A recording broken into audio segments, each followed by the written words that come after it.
Hello dear aspirants. तो आज की क्लास में हम स्टार्ट कर रहे हैं नॉर्थ ईस्ट करंट अफेयर्स का डेली न्यूज़ एनालिसिस। तो अपने नॉर्थ ईस्ट के जितने भी एग्ज़ाम्स हैं, स्पेशली जो स्टेट पीसीएस एग्ज़ाम्स हैं, उनमें ये करंट आपके लिए काफ़ी करंट अफेयर्स काफ़ी बेनिफिशियल रहने वाले हैं। तो जितनी भी इम्पोर्टेंट न्यूज़ होगी उसको हम मेंस पर्सपेक्टिव से भी एनालाइज करेंगे, ताकि हमारा जो एक मेन रिक्वायरमेंट है कि नॉर्थ ईस्ट के रिलेटेड अगर कोई क्वेश्चन आता है स्पेशली इन स्टेट पीसीएस, तो वो आपसे बनना चाहिए। प्लस साथ ही साथ जो फैक्चुअल इन्फॉर्मेशन होगी उसको भी हम डिस्कस करते चलेंगे।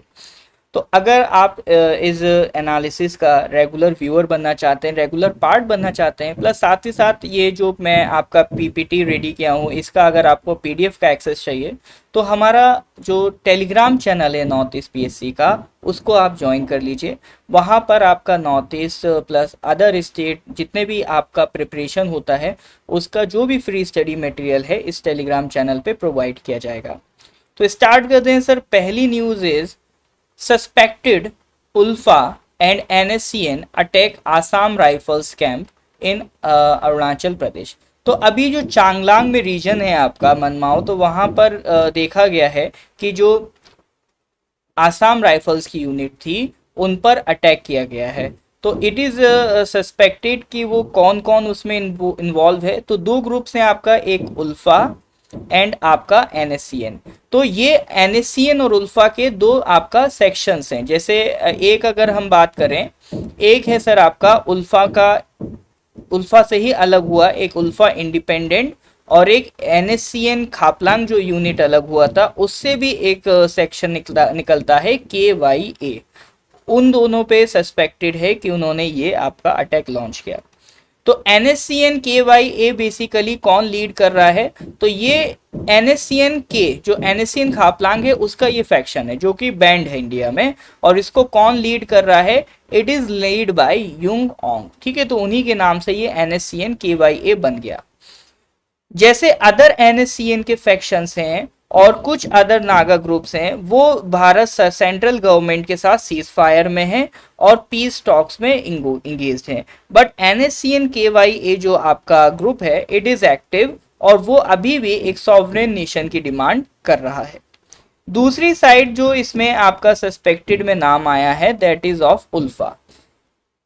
उल्फा का भी एक सेक्शन अलग हुआ था। उल्फा बेसिकली आपका 1979 में बनता है, जब आपका बांग्लादेश से इलीगल इमिग्रेंट्स का इनफ्लो होता है। तो उसी के साइड में जब आपका प्रोटेस्ट चलता है तो उसी का एक माना जाता है, उसी साइड उसी टाइम पर आपका उल्फा का भी जन्म होता है। उल्फा ने बस अपने मेथड्स को वायलेंट रखा रेदर देन पीसफुल। उल्फा भी एक सॉवरेन स्टेट की डिमांड थी उसकी जब ये बना है।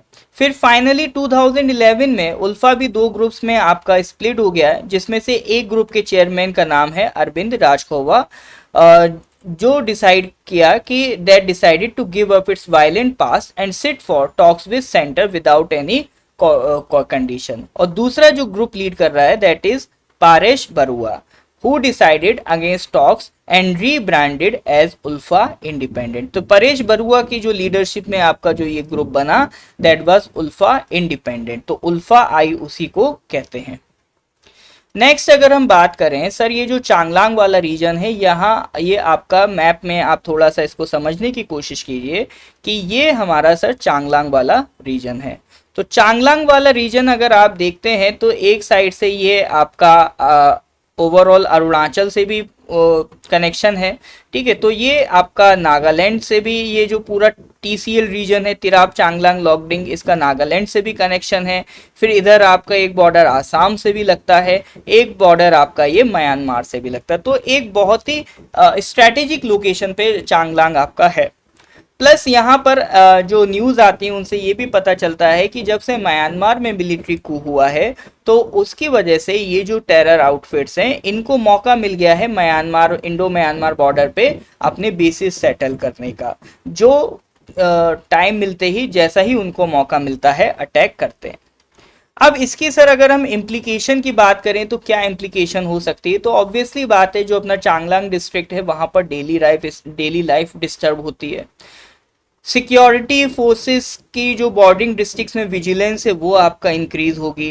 उसके अलावा कुछ और काउंटर इंसर्जेंसी मेजर्स लिए जा सकते हैं अरुणाचल प्रदेश में।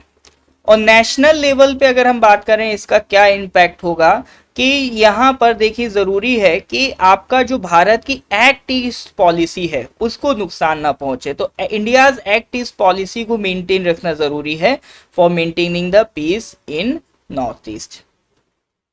नेक्स्ट अगर हम बात करते हैं इसकी ओवरऑल क्या एनालिसिस है, क्या यहाँ हमें देखने को मिलता है। तो एक चीज जो सर आप देख रहे हैं कि मिलिट्री ट्रेंड से समझ में आ रहा है कि ये अटैक्स बहुत कोऑर्डिनेटेड हैं, कोलैबोरेशन में हो रहे हैं। ठीक है, दो अलग अलग जो आपका ग्रुप्स हैं वो ऑर्गेनाइज हो रहे हैं, कोलैब होके फिर अटैक कर रहे हैं। दूसरा यहाँ से बॉर्डर सिक्योरिटी की बारे में बात पता चलती है कि जो अरुणाचल और अपना म्यांमार का बॉर्डर है वो भी काफ़ी वल्नरेबल है। तीसरा सिविलियन सेफ्टी की अगर हम बात करें तो बहुत ज़रूरत है कि रैपिड रिस्पांस मैकेनिज्म बनाई जाएं और कम्युनिटी अवेयरनेस प्रोग्राम्स बनाए जाएं ताकि लोगों को भी अवेयरनेस हो। साथ ही अगर किसी तरह का अटैक होता है तो सिविलियंस को एटलीस्ट वहाँ से रैपिडली मूव करा जाए या उनको फैसिलिटी प्रोवाइड की जाए।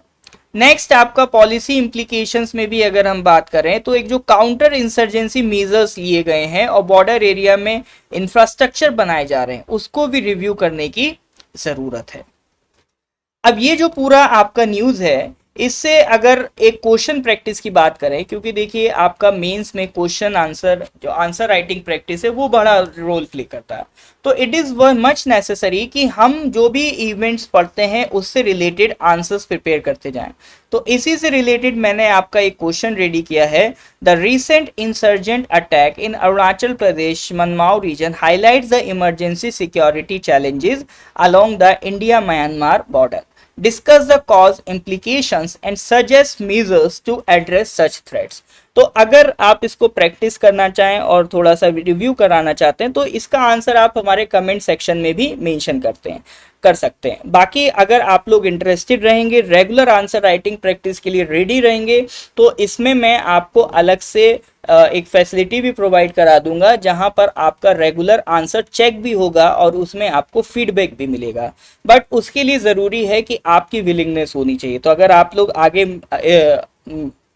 विलिंग रहेंगे, आगे इस तरह के आंसर राइटिंग प्रैक्टिस में इन्वॉल्व रहेंगे, तो डेफिनेटली उसको हम इस तरह की फैसिलिटी भी आपको प्रोवाइड कराएंगे। बट आज के लिए ये क्वेश्चन ज़रूर प्रैक्टिस करिए अगर आप स्टेट पीसीएस में अपना रोल इम्पोर्टेंट बनाना चाहते हैं।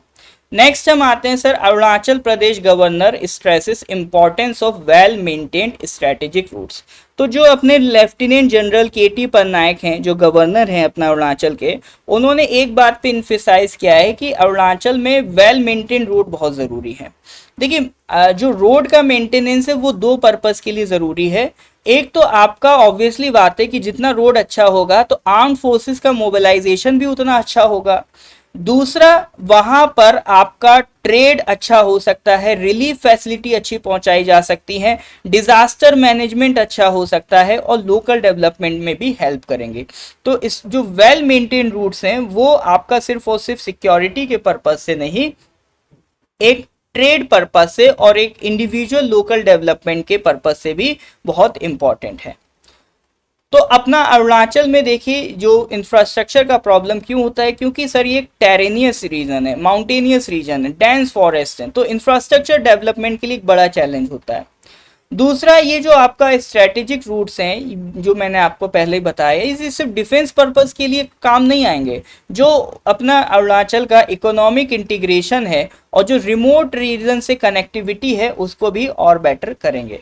तो अगर बहुत अच्छे रोड्स बनते हैं तो लोकल लेवल पे उसका क्या इम्पैक्ट होगा, तो ऑब्वियसली बात है हेल्थ के लिए, एजुकेशन के लिए और मार्केट्स के लिए फैसिलिटी का एक्सेस और बेटर हो जाएगा। दूसरा, जो बॉर्डर विलेजेस का आइसोलेशन है कि मान लो जो मेन आपका कैपिटल है या मेन बड़े बड़े जो रीजन्स है उनके साथ बॉर्डर विलेजेस का जो आइसोलेशन है उसको भी रिड्यूस करने में मदद मिलेगी। नेशनल इम्प्लीकेशंस में अगर हम देखें तो जो अपने इंडिया चाइना और इंडिया म्यांमार बॉर्डर को और स्ट्रेंथन कर सकते हैं, अपना डिफेंस फोर्सेस को, उनका जो लॉजिस्टिक है उनको इजीली मोबिलाइज कर सकते हैं और कभी भी कोई इमरजेंसी होती है तो रैपिड रिस्पांस प्रोवाइड कर सकते हैं। ओके, नेक्स्ट इसमें अगर हम बात करें इसकी ओवरऑल एनालिसिस की, तो ये सारा जो आपका फायदा है रोड बनाने का, किस इससे क्या मिल रहा है, डिफेंस प्रिपेयर्डनेस हो रही है, इकोनॉमिक बेनिफिट्स हैं, ट्रेड और टूरिज्म बढ़ेगा, डिजास्टर मैनेजमेंट में हेल्प मिलेगी, क्विक रिलीफ ऑपरेशंस हो गए, यानी अभी तक जो मैंने आपको पॉइंट्स बताए उसी का ये कंक्लूजन है। गवर्नेंस में अगर हम बात करें, रिमोट कम्युनिटीज इंटीग्रेट होंगी स्टेट गवर्नमेंट के साथ, तो ये विन विन सिचुएशन है। अब इस काम को करने के लिए क्या कोई इनिशिएटिव वगैरह लिए गए हैं? ऑब्वियसली बात है, बीआरओ के कई सारे प्रोजेक्ट चल रहे हैं, जैसे सेला टनल प्रोजेक्ट है, नेचुपू टनल है, आपका तवांग एक्सेस अपग्रेड से है ना, तातो ताकसिंग रोड है, ये सारे बीआरओ के प्रोजेक्ट्स हैं।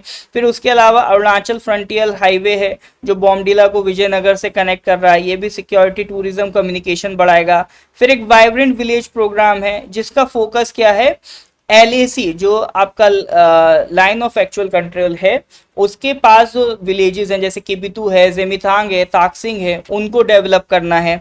दूसरा, ये पीपल को एनकरेज करता है कि ताकि वो वहां पर रहकर भी एक अच्छा अर्निंग वगैरह कर सके। उसके अलावा भारत सरकार के भी अलग अलग प्लान्स है, जैसे PM गति शक्ति है, नेशनल इंफ्रास्ट्रक्चर पाइपलाइन है, जिसके तहत सरकार रोड, रेल और डिजिटल कनेक्टिविटी को इन स्टेट्स में अपना प्रमोट कर रही है। फिर यहां से भी रिलेटेड एक क्वेश्चन है, इसको भी आप प्रैक्टिस कर सकते हैं। Discuss the significance of maintaining well developed strategic routes in Arunachal Pradesh from the perspective of national security and local development. Next news की तरफ आते हैं। Next news is Arunachal Pradesh under 17 girls archery team wins bronze at national championship. तो जो under 17 girls archery team है अरुणाचल प्रदेश की, उन्होंने bronze medal जीता है at the national archery championship in new Delhi. अब उनकी ये जो विक्ट्री है, it highlights the growing sport talent in the north east and the importance of state support in nurturing young athletes. तो देखिए, जैसे अरुणाचल में जो आपका ये गर्ल्स ने ब्रॉन्ज मेडल जीता एक नेशनल चैंपियनशिप में, उसके अलावा भी अब अगर हम बात करें तो नॉर्थ ईस्ट में स्पोर्ट्स को लेके आप देखेंगे पहले भी एक कल्चर था, पहले भी एक आपका मेडल्स आते थे, बट रिसेंट ईयर्स में और ज़्यादा उसमें इंक्रीमेंट हुआ है। तो ये क्या क्या इसके रीजंस हो सकते हैं? देखिए, एक तो बड़ा रीजन ये है कि अरुणाचल प्रदेश ने स्पोर्ट्स इंफ्रास्ट्रक्चर और टैलेंट आइडेंटिफिकेशन स्कीम्स में इन्वेस्ट किया है अंडर खेलो इंडिया। ये भारत सरकार की स्कीम है, भारत खेलो इंडिया, इसके तहत काफ़ी इन्वेस्ट किया गया है। दूसरा, जो आर्चरी है वो काफ़ी कई ट्राइबल कम्युनिटीज़ में कल्चरली सिग्निफिकेंट भी है, तो ये भी एक रीज़न है कि ये जो अचीवमेंट है ये नेशनल रिकॉग्निशन लेके आता है टू द स्टेट। उसके अलावा अगर हम बात करें, ये जो आपका इवेंट है इससे क्या क्या फ़ायदा होगा, ये अगर कुछ गर्ल्स ने ब्रॉन्ज मेडल जीता है इससे आगे के लोगों को क्या फ़ायदा होगा? तो सबसे बड़ी बात, आगे का जो यूथ है उनके लिए वो एक इंस्पिरेशन का काम करेंगे, उनको इनकरेज करेंगे, एक team work, discipline, healthy competition develop होगा और इन्वेस्टमेंट का इंस्पिरेशन मिलेगा in sports infrastructure.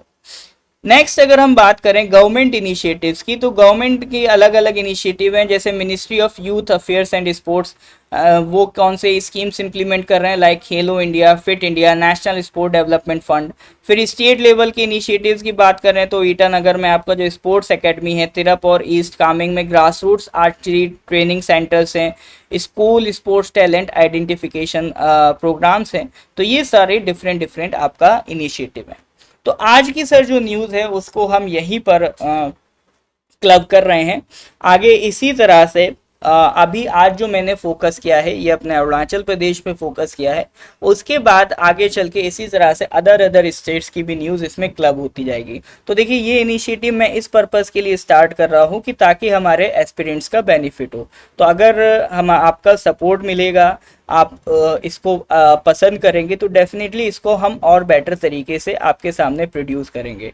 But it is much necessary कि उसके लिए अगर आप सपोर्ट करते हैं, तो अगर आपके लिए ये किसी फ़ायदेमंद साबित होता है, अगर आपको लगता है कि इस तरह की सीरीज़ कंटिन्यू रहनी चाहिए, तो कमेंट में प्लीज़ नॉर्थ ईस्ट इंडिया ज़रूर लिखें और वीडियो को लाइक ज़रूर करें, ताकि हमें भी पता चले कि कितने स्टूडेंट्स हैं जो सिंसियर हैं इस एनालिसिस के लिए। क्योंकि मेन पर्पज़ वही है कि हमारे जितने भी सिंसियर एस्पिरेंट्स हैं जो अरुणाचल का पीसीएस दे रहे हैं, अदर स्टेट का पीसीएस दे रहे हैं, तो उनके पास एक कॉम्प्रिहेंसिव मटेरियल हो जहां पर वो रेगुलर नॉर्थ ईस्ट के स्पेसिफिक उनके इश्यूज कवर कर सकें।